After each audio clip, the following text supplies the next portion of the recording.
Hello everyone, good morning सभी को। और आज है डे 53 के शेड्यूल में सबसे पहले मैं स्टार्ट कर रही हूँ जीएस एज ऑलवेज। जैसे मैं सबसे पहले जीएस करती हूँ तो सबसे पहले मैं आज जीएस में कर रही हूँ ज्योग्राफी में आज चल रहा है लेक्चर जिसमें हम पढ़ रहे हैं पेनिसुलर रिवर। इससे पहले हमने नॉर्थ इंडिया की रिवर पढ़ी थी जो 3 मेजर रिवर है, इंडस, ब्रह्मपुत्र एंड गंगा। इन तीनों को हमने कंप्लीट कर लिया था। एंड देन आज हम कर रहे हैं पेनिसुलर रिवर जिसमें हम ज़्यादातर जो साउथ इंडिया में रिवर हैं like Krishna, Kaveri, Godavari, Mahanadi, Tungabhadra and Narmada river है, तापी रिवर है, पेन्नार, पेरियार, पलार रिवर है। सो इतनी सारी रिवर्स हैं और भी हैं, ये सब हम पढ़ते हैं इसमें। इंडिया में बहुत कम वेस्ट फ्लोइंग रिवर हैं लाइक नर्मदा, तापी, साबरमती, लूनी। और फिर केरला साइड है पेरियार है, भरतपुजा है। तो ये सारी जो नदियां हैं ये वेस्ट फ्लोइंग रिवर्स हैं। ज्योग्राफी का लेक्चर लेने के बाद फिर मैंने स्टार्ट किया था नॉर्दर्न प्लेन एंड आइलैंड्स। तो हम islands Andaman Nicobar and Lakshadweep islands के बारे में पढ़ते हैं। उसके अलावा नॉर्दर्न कोस्ट में जो कच्छ, काठियावाड़, कोनकड़, मालाबार और कोरोमंडल है, फिर नॉर्थ सरकार, उत्कल, बैगा, इन सब के बारे में डिटेल से पढ़ते हैं। और जब मैंने 3.0 बैच लिया था ना, तब सर ने पोर्ट्स भी पढ़ा दिए थे। तो मैंने पोर्ट्स भी रिवाइज कर लिए हैं, पर सर ने अभी बोला है 4.0 बैच में कि पोर्ट्स वो बाद में कराएंगे। सो पोर्ट्स में भी कुछ इम्पॉर्टेंट मेजर पोर्ट्स हैं, जैसे कि 13-14 ऐसी हैं जो बहुत इम्पॉर्टेंट है। मरमगांव पोर्ट हो गए, बेंगलुरु, कोच्चि, चेन्नई पोर्ट हो गया, और कोलकाता, पारादीप, विशाखापट्टनम। सो ये इम्पॉर्टेंट पोर्ट्स हैं जो हम पढ़ते हैं। इसके अलावा ग्रेट इंडियन डेजर्ट के बारे में पढ़ते हैं। हम आइलैंड्स के बारे में भी पढ़ते हैं like Andaman Nicobar, and then उनकी हाईएस्ट पीक क्या है, वहाँ नेशनल पार्क क्या है। जैसे कि सैडल पीक हाईएस्ट पीक है, माउंट थ्यूलर है, माउंट कोयोब है। फिर नेशनल पार्क में ले ले तो गैलेंथिया नेशनल पार्क हो गया, रानी झांसी नेशनल पार्क हो गया, and Mahatma Gandhi national park saddle peak peak में आ जाती है। हाँ, तो इतनी सारी चीज़ें हैं। तो ये सारी चीज़ें मैंने पढ़ी, एंड देन उसके बाद फिर मैंने इंग्लिश स्टार्ट किया। इंग्लिश में सबसे पहले कर रही हूँ मैं वोकैब। सो आर के वोकैब मुझे करने थे, रानी मैम से मैं आर के वोकैब कंप्लीट कर रही हूँ। वोकैब तो मैंने अभी कर लिया है, पर वो याद नहीं होगा, उसको बार बार रिवाइज करना पड़ेगा, तब जाकर वो याद होंगे। फिर वोकैब मैंने आज क्लास ली थी, कल इसको याद करूँगी। और फिर उसके बाद मैंने क्लास ली थी कंप्यूटर की लाइव क्लास चलती है, शाम को 8 बजे रहती है, और परमार एसएससी यूट्यूब चैनल पे चल रही है, जो कि मैं मेंस के लिए कंप्यूटर की क्लास ले रही हूँ। कंप्यूटर की जो ये क्लास है वो यूट्यूब पर फ्री रहती है, एंड देन उसके बाद प्राइवेट हो जाती है। तो अगर आपको देखना है तो आप शाम को 8 बजे देख लेना। और कोई टाइम फिक्स नहीं है कि इसी दिन कंप्यूटर की क्लास होगी। पहले से नोटिस टेलीग्राम चैनल पे सर डाल देते हैं, देन उसके बाद हम क्लास लेते हैं।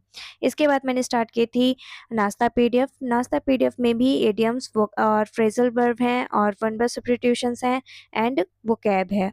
आपके लिए छोटा सा वर्क, आपको बताना है सिनोनिम्स लैक्रिमोस का और दूसरा लीथल का आपको बताना है। तो ये दोनों आपको बताने हैं। इसके अलावा OWS आपसे पूछती हूँ तो a person who eat excessively उसको क्या कहते हैं, ये 3 चीज़ आपको कमेंट करनी है। ओके, नाश्ता पीडीएफ करने के बाद फिर मैंने ब्लैक बुक से OWS और इडियम्स कंप्लीट किए हैं। सो OWS आपसे जो पूछा है आप ज़रूर कमेंट करना, और अगर आपको नहीं आ रहा है तो आप गूगल करके करना, ठीक है। इसके बाद फिर मैंने टेस्ट दिया था, CHSL का मॉक टेस्ट है रीजनिंग का। आप मार्क्स देख सकते हो, ये रॉ मार्क्स है, जो मैंने पाया था वही मैं दिखा रही हूँ। और सेशनल टेस्ट दिया था जिसमें 48 पाई थी 50 में। सो अभी रात को 12 बज रहे हैं और मैं आपको शेड्यूल दिखाती हूँ, मेरा शेड्यूल कितना हुआ है। ज्योग्राफी की क्लास ले ली थी मैंने, ज्योग्राफी का रिवीजन कर लिया था 11th क्लास का। कंप्यूटर की क्लास ले ली है, और वोकैब रिवाइज कर लिया है, और ये सब कर लिया है। और इसके अलावा रीजनिंग के टेस्ट और सेशनल टेस्ट लगा लिए हैं। अभी इतनी सारी चीज़ें बाकी जिनमें से क्लास ही लेनी है। ज्योग्राफी की मेंस की क्लास लेनी है, पॉलिटी की मेंस की क्लास लेनी है, और एडवर्ब की क्लास लेनी है, एंड देन नाउन का रिवीजन करना है, फिर पॉलिटी का रिवीजन करना है। तो मैं सोच रही हूँ एडवर्ब की क्लास ले लेती हूँ अभी, और ज्योग्राफी एंड पॉलिटी की भी क्लास ले लेती हूँ। रिवीजन नहीं कर पाऊँगी, अभी भी थकान लग ही रही है, तो इसको रिवीजन वाला कल कर लूँगी या फिर नेक्स्ट डे कर लूँगी। कल तो आ ही गया है, 12 बज गए हैं और टाइम एंड वर्क भी करना था तो ये भी नहीं हुआ आज। सो इतनी सारी चीज़ें हैं। सो स्टार्ट करते हैं एडवर्ब। 12 बज चुके थे पढ़ते-पढ़ते और फिर मैंने एडवर्ब की क्लास शुरू की थी इंग्लिश में। सो एडवर्ब की क्लास थी 1.5 घंटे की और मैंने लगभग आधे घंटे या 40 मिनट लिए होंगे और मुझे बहुत तेज़ नींद आ रही थी। सो मैं सो गई थी एंड देन सुबह मैंने फिर कंप्लीट किया है एडवर्ब। एडवर्ब में सर ने 3 क्लास ली हैं टोटल, जिसमें 2 क्लास में सर ने डिटेल पढ़ाया है और थर्ड क्लास में आपने सुना होगा इन्वर्जन ऑफ एडवर्ब, जो कि सबसे ज़्यादा क्वेश्चन पूछते हैं। इस समय तो पूछ रहे थे इन्वर्जन ऑफ एडवर्ब में। सो उसकी भी क्लास है एक, सो अलग से है, तो उसको भी पढ़ना है, तो नेक्स्ट डे उसको पढ़ूँगी मैं। एडवर्ब की क्लास ख़त्म करने के बाद फिर मैंने ज्योग्राफी की मेंस की क्लास ली थी, जिसमें आज मैंने जियोमॉर्फोलॉजी, जो कि one of the hardest chapter है ज्योग्राफी का, उसको और साथ में एटमॉस्फेयर चैप्टर है, उन दोनों को मैंने कंप्लीट किया है। एक ही क्लास में सर ने इसके क्वेश्चंस करवाए थे। सो आपसे इसमें एक क्वेश्चन है, आपको बताना है what is a tarn lake and what is a fjord. अगर आपने पढ़ा होगा तो आपको याद होगा, सबसे इजी चीज़ है ये दोनों। सो आप बताना, इसको कमेंट करना। अभी जो पीछे कुछ एग्ज़ाम हुए थे एज़ यू नो, तो आपको बता दूँ, उसमें जियोमॉर्फोलॉजी का सबसे बड़ा हाथ था, क्योंकि सबसे ज़्यादा क्वेश्चंस जियोमॉर्फोलॉजी से आए थे।